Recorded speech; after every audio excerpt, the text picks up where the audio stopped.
Ya, assalamualaikum warahmatullahi wabarakatuh. Oke saudaraku, kita masuk di penghujung sistem, yaitu apa Gus? Sistem yang ke-13. Sistem yang ke-13 ini adalah the law of attraction. Law of attraction. Ini penting sekali ini, Masya Allah. Apa itu Gus Nur? Hukum tarik menarik. Kalau Anda pernah berkecimpung di dunia multi level, Anda pasti nggak asing istilah law of attraction ini. Kalau Anda pernah masuk ke dunia multi level, ke dunia motivator gitu kan, ke dunia orang-orang yang sukses, itu mereka akrab atau familiar dengan istilah law of attraction, the law of attraction, hukum tarik menarik. Nah, jadi begini teman, ini nggak bisa diremehkan. Orang yang sukses pasti kuat the law of attraction-nya. Ya, orang yang tidak sukses, yang jauh di bawah standar hidupnya, pola pikirnya, cara berpikirnya, ekonominya, standar lah jauh bahkan di bawah standar. Berarti orang itu tidak punya konsep the law of attraction, hukum tarik menarik. Apa itu? Afirmasi, kekuatan pikiran. Oke, saya ringkas saja, saya langsung aja. Jadi gini saudaraku, manusia itu sadar nggak sadar, suka nggak suka, ikhlas nggak ikhlas, dia memancarkan gelombang, dirinya memancarkan gelombang, ya memancarkan gelombang elektromagnetika, memancarkan aura, ya memancarkan resonansi. Begini ya, coba diobservasi, coba diriset, coba diteliti. Kalau ada laki-laki bujang, ya laki-laki yang belum menikah, laki-laki muda misalkan ini, tidak sholat, malas sholat, tidak pernah wudhu misalkan, ya, jauh dari agama. Ini hukum rata-rata ya, walaupun ada 1-2 kasus tertentu, momentum tertentu nggak terjadi seperti ini. Saya ngomong algoritma rata-rata, hukum rata-rata. Ada laki-laki muda bujang belum menikah, dia nggak sholat, malas ibadah, wudhu juga enggak. Maka kelak hampir bisa dipastikan 90% dia akan mendapat istri yang tidak jauh dari dia. Dia akan mendapatkan wanita yang juga malas sholat, ya kan? Ya malas mandi gitu kan. Itu namanya gelombang the law of attraction. Manusia tuh tergantung kekuatan pikirannya, tergantung gelombang basirohnya. Kalau ada perempuan jorok, nggak suka dandan, nggak suka mandi, apalagi nggak sholat, apalagi nggak ngaji Quran misalkan, maka dia sedang merenda atau dia sedang melukis, ya apa itu? Ya masa depan dia gitu loh. Maka besok dia akan dapat suami yang 11-12 sama dia. Dia akan dapat suami yang malas sholat. Dia akan dapat suami yang standar, yang malas wudhu, malas mandi, jorok gitu kan. Nah kurang lebih begitu, kembangkan. Bapak Ibu, saudaraku, sampai di sini paham? Paham ya, dikembangkan. Hati-hati dalam bermain pikiran, hati-hati. Jangan suka galau, jangan suka apatis, jangan suka pesimis, ya. Tapi jadilah orang yang positif, kreatif, akademis, produktif, inovatif, menjadi orang yang kreatif seperti itulah, berimprovisasi, berimajinasi. Hati-hati bermain pikiran. Kalau suka galau, suka putus asa, lemah, maka engkau sedang merenda, sedang merajut masa depanmu. Gitu loh saudaraku. Oke, saya sunting beberapa cerita. 1 atau 2 lah biar cukup waktunya ya, tapi dikembangkan. Jadi ada orang, sebentar yang mana dulu nih ya, ada beberapa cerita. Oke, aku alami sendiri sudah. Kira-kira 30 tahun yang lalu ya, ketika aku masih di Desa Keraksaan, di Desa Keraksan, Kecamatan Semampir, Kabupaten Probolinggo. Aku pernah hidup di sana. Itu aku masih, maaf, celana dalam itu masih punya 1. Jadi sebulan, 2 bulan, 3 bulan itu enggak ganti-ganti karena enggak punya lagi. Celana cuma punya satu, baju punya satu yang layak pakai, itu pun jelek. Udah di kondisi seperti itu, rambut masih gondrong, ya, bangun masih jam 10 pagi, bangun masih jam 10 siang, enggak sholat subuh. Ya, ketika aku masih di posisi seperti itu, aku sudah mengenal istilahnya afirmasi, the law of attraction. Aku sudah mulai hobi baca. Ya, enggak punya duit, pokoknya hobi baca lah. Beli koran Jawa Pos, waktu itu harganya masih 250 rupiah. Saya masih nutut itu Jawa Pos 250 rupiah itu. Oke, waktu itu saya lihat TV, acaranya Dorce Gamalama.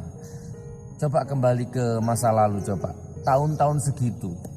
Ya 30 tahun yang lalu lah ya, 30 tahun yang lalu lah.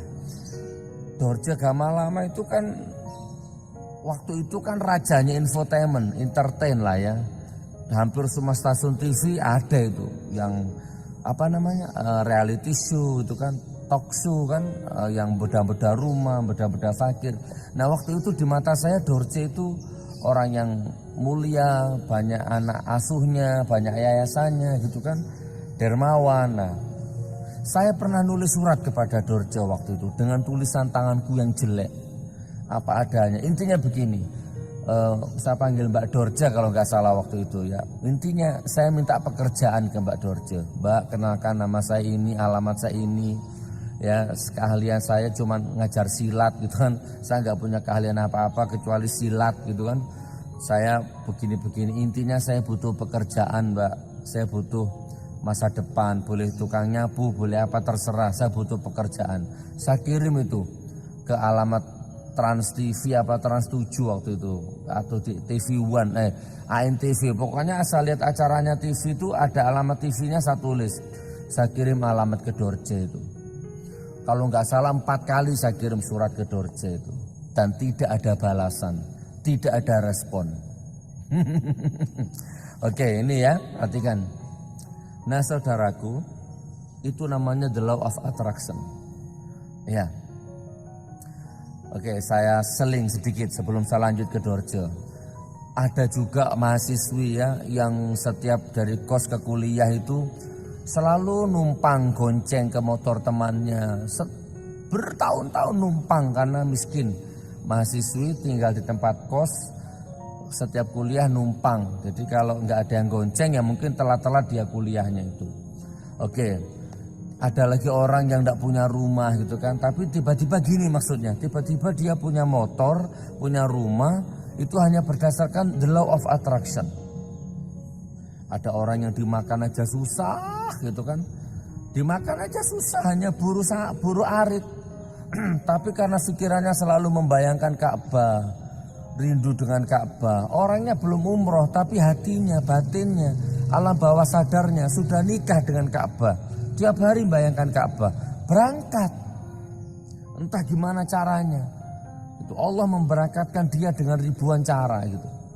Oke, kembali ke mahasiswi tadi itu. Sampai suatu ketika mahasiswi itu diundang temannya, diajak di acara multi level.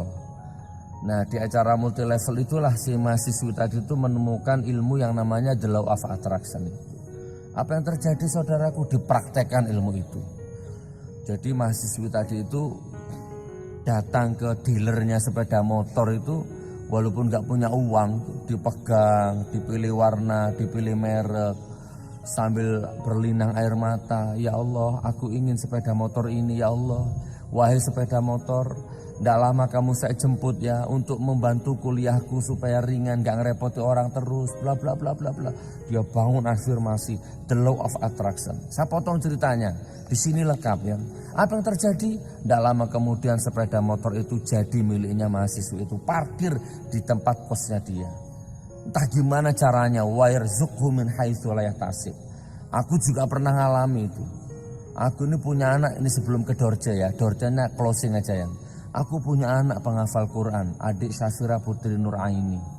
Ya, kejadian ini kurang lebih 8 tahun yang lalu di Palu. Tiap hari aku ngantar anakku sekolah, dari pondok ke sekolah itu kira-kira ya 25 sampai 30 menit naik motor itu. Suatu pagi di lampu merah, hujan gerimis agak deras. Jadi adik Aini itu kehujanan itu, agak basah. Aku anter itu. Ya Allah, tiba-tiba aku noleh, kan lampu merah itu, aku noleh ke kanan. Tiba-tiba di sebelahku itu ada mobil warna putih, kalau nggak salah Juki waktu itu mereknya, warna putih. Jadi ada orang lagi ngantar anaknya sekolah, dia lagi nyetir gitu, bapaknya itu. Terus ada dua anak di belakang tuh lagi main pakai seragam sekolah, lagi asik main game. iPhone, gadget. Teng gitu, ada kekuatan yang memporak-porandakan pikiranku. Seketika itu saya lihat, ya Allah, tersentak. Anakku penghafal Quran, ya Allah. Tiap hari aku antar ke sekolah naik motor, ya Allah. Kena debu, kehujanan, kepanasan, ya Allah. Ini ada orang ngantar anaknya sekolah, main game. Bagaimana seandainya aku yang antar sekolah ini, ya Allah. Pasti anakku bisa murojaah, melanjutkan hafalannya, ya Allah. Baru terpikir olehku punya mobil, ya Allah.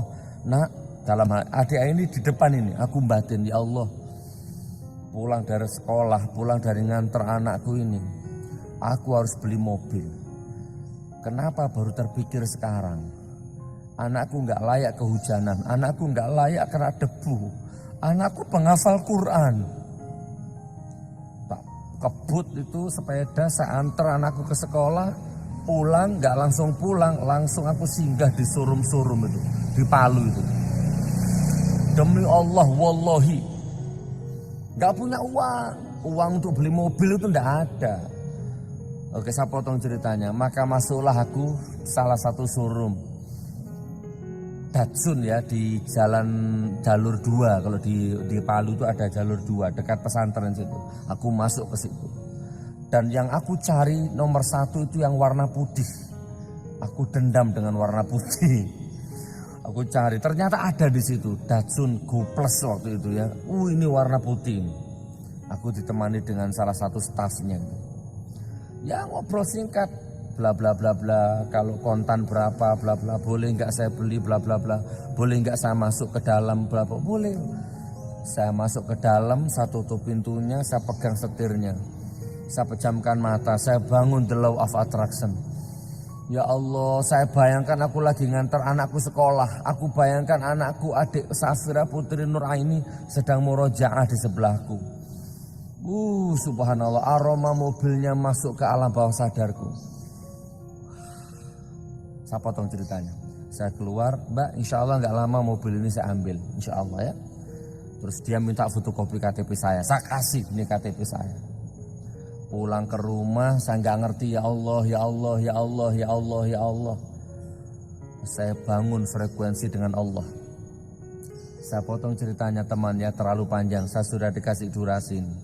Tidak lama kemudian intinya mobil itu, demi Allah, wallahi mobil itu parkir di halaman pesantren saya. Coba Anda lihat di Munja Channel itu. Video-video tahun-tahun segitu itu.